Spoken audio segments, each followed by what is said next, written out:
ዜናውን ሂሩት መለሰ አሰማችን። ወደ ዜና መጽሔት ትንታኔያችን እንሻገር። የዜና መጽሔት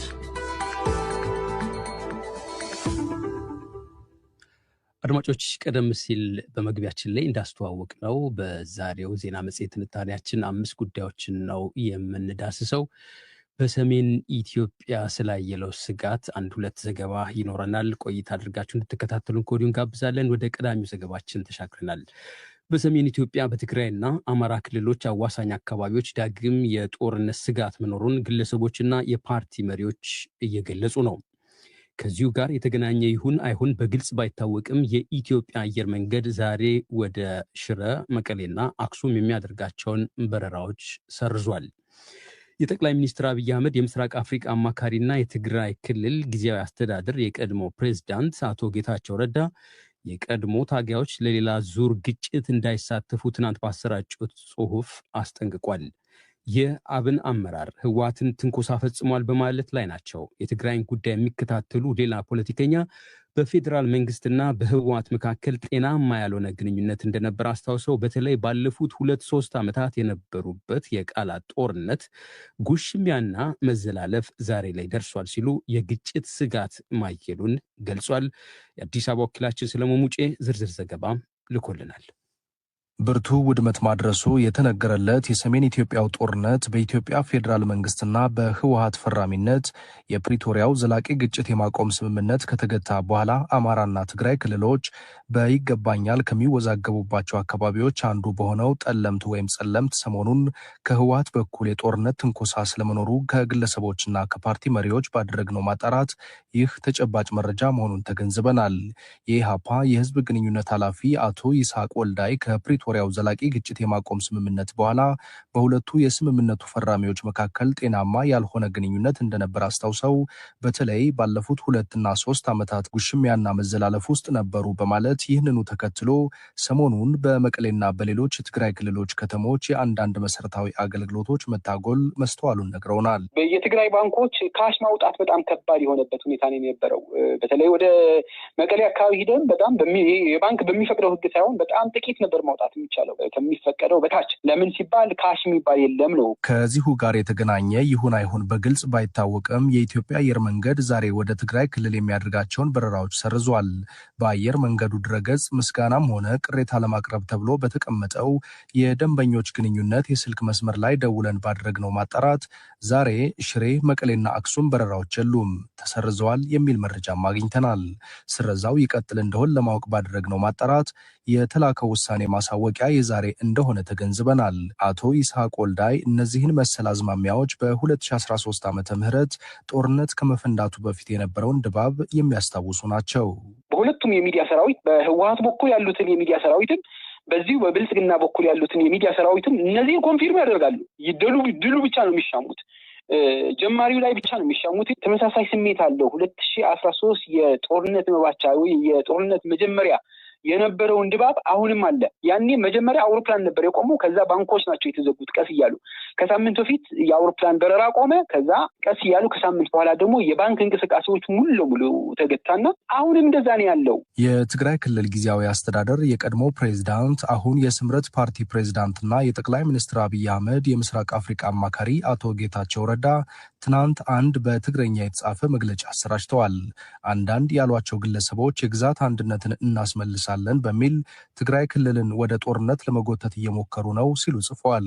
ወጣቶች ወደ ሌላ ዙር ግጭት እንዳይገቡም በጽሁፋቸው አስጠንቅቀዋል። አቶ ይስሐቅ ወልዳይ ይህንን የአማካሪ ሚኒስትሩን ጽሁፍ መመልከታቸውን ገልጸው ይዘቱንም ነግረውናል።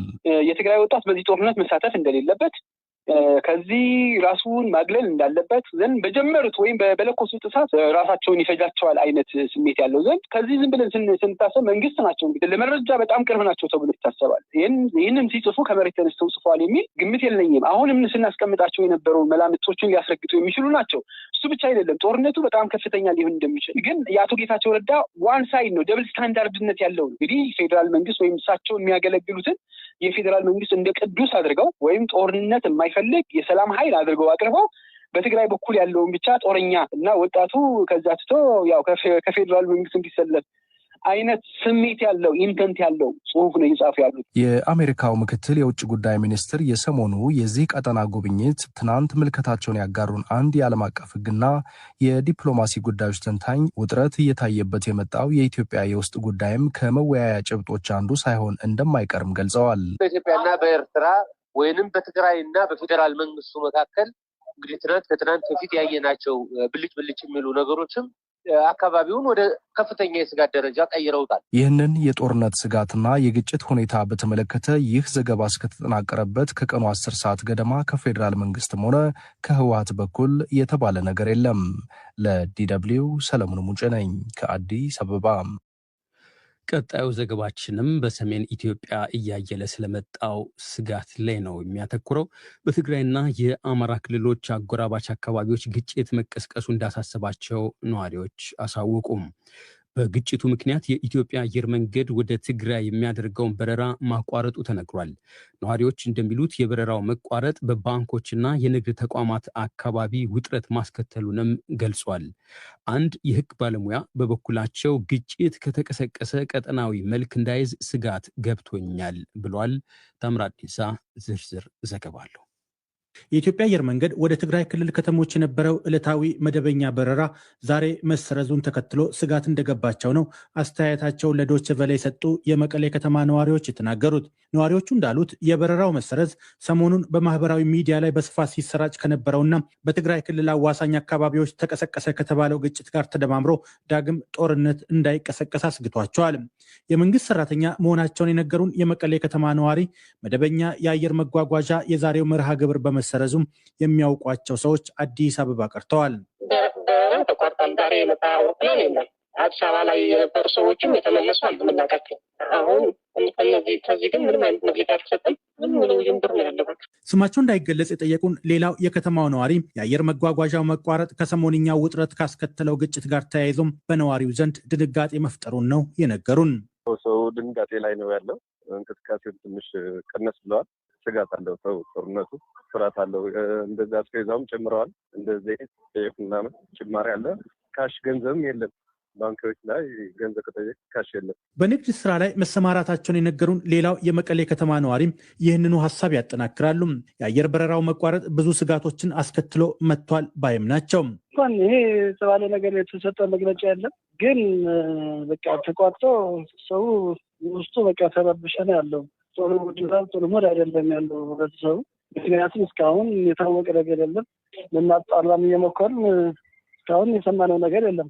የሰሞንኛውን ውጥረት ተከትሎ የመቀሌ ከተማን ጨምሮ የዞንና የወረዳ ከተሞችን ባዳረሰውና የባንኮች የተቆጣሪ ገንዘብ አቅርቦት ማነስ አሊያም መቋረጥ የዕለት ተዕለት እንቅስቃሴያቸው ላይ የጎላ ተጽዕኖ ማሳደሩንም ነው ነዋሪዎቹ የሚናገሩት። ባለሙያና ወቅታዊ ጉዳዮችን በቅርበት እንደሚከታተሉ የነገሩን አቶ ሙስጠፋ አብዱ በበኩላቸው ውጥረቱ ተጠባቂ እንደነበር ነው የሚናገሩት። የፕሪቶሪያው ስምምነት በወቅቱ አለመተግበሩና የውጭ ጣልቃ ገብነት ውጥረት እንዲነግስና ለዳግም ግጭት አጋልጧል ባይም ናቸው። እንደርሳቸው አገላለጽ የሰሞንኛ ውጥረት እንደሚመጣም ይጠበቅ ነበር። አሁን በትግራይ ያለው ስጋት 2013 ጦርነት ተጀመረ፣ ደናለቀ፣ ሰላም ስምምነት ተፈረመ። ኔክስት እንደዚህ አይነት እድሎችም አይኖሩም ነው የበለጠ ስጋት የሚፈጥርበት። እንግዲህ አረቦቹ ሳያፈራርሱ አይመለሱም። ኢንተርቬንሽኖቹን በግራም በቀኝ ያሉ ኢንተርቬንሽኖቹን በጣም ከባድ ናቸው። ከእነዚህም አንጻር ነው የምናያቸው። አሁን ባንክም ብታየው ወረፋው በጣም ከባድ ነው ያለው። ከትራማው ያልተላቀቀ ህዝብ ነው ያለው። አሁን ቁመን የነበርንበት የሰላም ስምምነት ነው። ፒስ አግሪመንት የፕሪቶሪያ ስምምነት ነው። ሂደቶቹን ከሰላም ስምምነቱን በሴራ የታጀበ ውስብስብ የነበረው የስምምነቱን አፈጻጸም ሂደት እዚህ ደረጃ ሊያደርሰው ይችላል የሚሉ መላምቶች ነበሩ።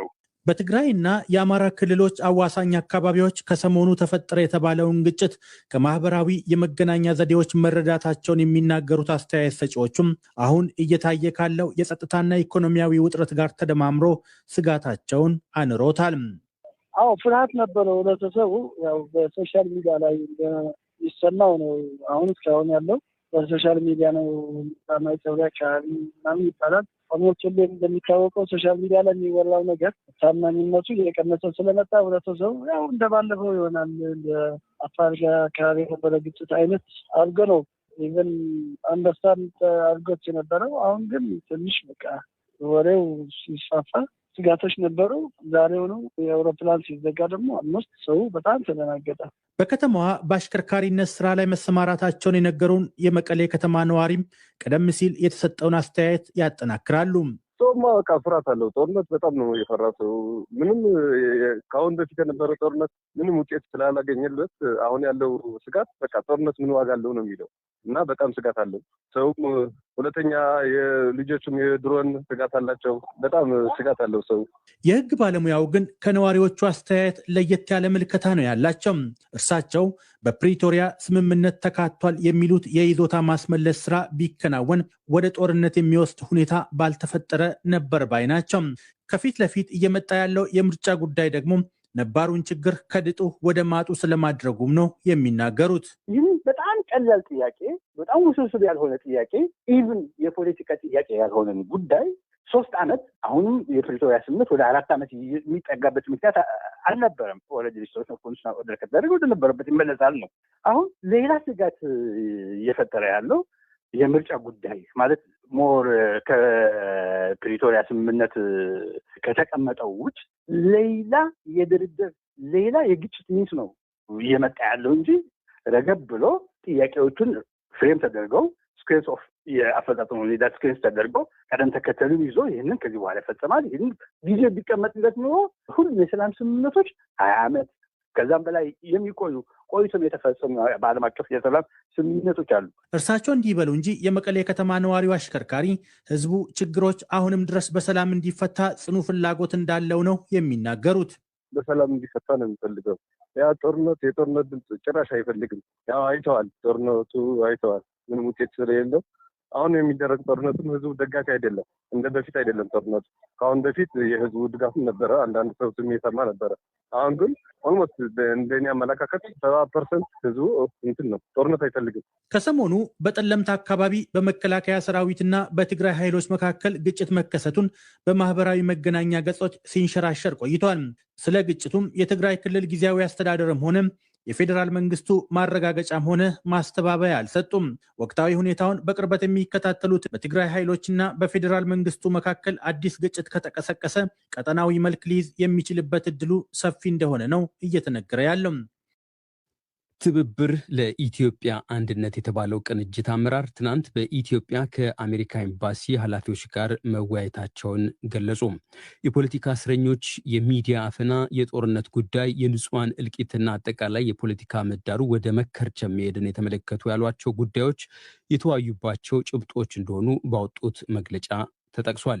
የአራት ፓርቲዎች ቅንጅት የሆነው ለኢትዮጵያ በትግል ላይ ያሉ ሁሉም አካላት የሚያምኑበት ያለው ትክክለኛ ፖለቲካዊ ድርድር ተደርጎ ጦርነቶች እንዲቆሙ አቋም እንዳለው ለኤምባሲው ኃላፊዎች መግለጹ ተጠቅሷል። የቅንጅቱ አመራር ከየትኛውና በምን ደረጃ ላይ ካሉ የኤምባሲው የስራ ኃላፊዎች ጋር እንደተነጋገሩ ላቀረብነው ጥያቄ ከፍተኛ የስራ አመራሮች ከማለት በቀር ዝርዝሩን ከመግለጽ ተቆጥቧል። ሰለሞን ሙጬ ከአዲስ አበባ ዝርዝር ዘገባ ልኮልናል።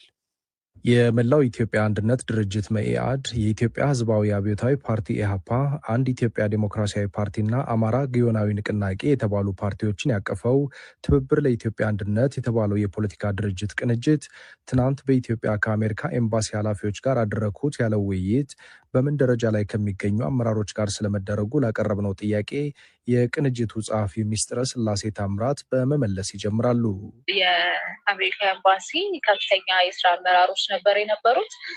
ዝርዝሩን ለጊዜው ማን ማን እንደሆኑ ልገልጽ አንችልም፣ ግን የኤምባሲው ከፍተኛ የስራ አመራሮች እና ኃላፊዎች ነበር የነበሩት። ምን ጉዳዮች ላይ በዋናነት ተወያያችሁና የውይይቱ ይዘትስ ምን ይመስል ነበር?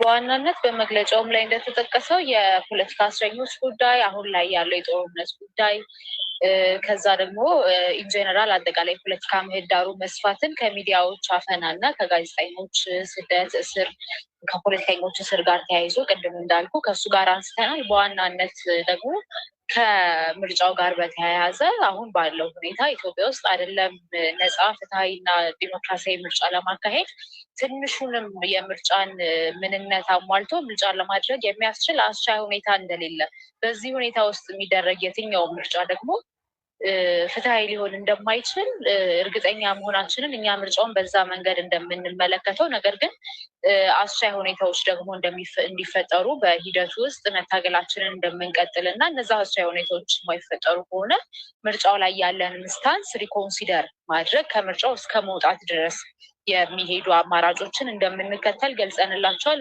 እነዚህን ጉዳዮች በስክነት ለመፍታት የማይሞክር ፓርቲ ወይም ደግሞ የማይሞክር መንግስት ነፃና ገለልተኛ ምርጫ አደርጋለሁ በማለት የሚናገረው አጠቃላይ ዓለም አቀፍ ማህበረሰቡን እንዳያታልለው በእኛ በኩል በምርጫው ላይ ያለን ኢንስታንስ እስከ መጨረሻው ድረስ የሚኖረንን አቋም ገልጸንላቸዋል። ይህንን ለአሜሪካ ኤምባሲ የስራ ኃላፊዎች ስትገልጹ ጫና እንዲደረግ ከማድረግ ነው ወይንስ ያለውን ነባራዊ ሁኔታ አይረዱትም ወይም አያውቁትም ከሚል መነሻ ነው? እንግዲህ እንደምታውቀው ለአንድ መንግስት የዲፕሎማሲያዊ ግንኙነቶች በዲፕሎማሲው ማህበረሰብ ዘንድ ያለው ተቀባይነት ማተር ያደርጋል። ዓለም አቀፉን ማህበረሰብም አጠቃላይ የኢትዮጵያን ሕዝብ በማደናገር እና በማጭበርበር አሁን በዚህ ዓመት ይደረጋል የተባለውን ምርጫ ነፃና ፍትሃዊ አድርጎ የመሳል